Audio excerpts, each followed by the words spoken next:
Before his untimely death, late Mr. Ramesh Iyer had accumulated wealth worth Rs 58 lakhs from his regular mutual fund investments of the past 15 years.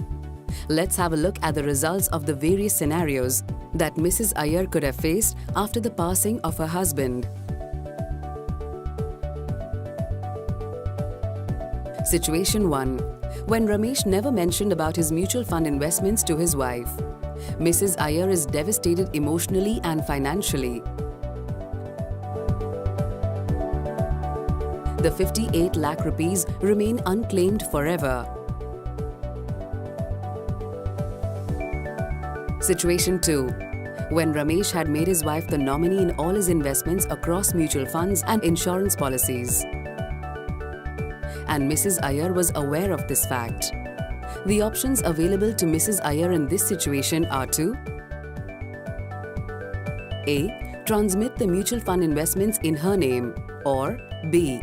Apply for transmission as well as redemption where the amount gets credited in her bank account, generally in 3 weeks' time.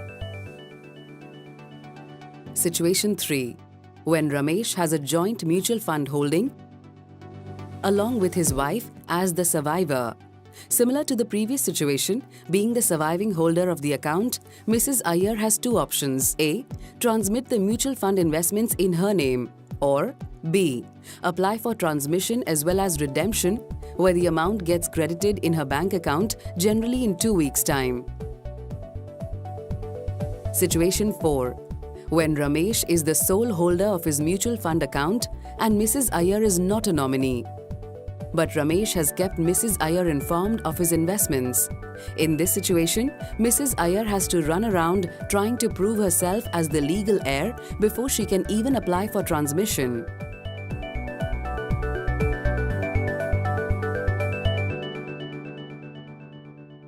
Mutual fund investments are subject to market risks. Read all scheme-related documents carefully.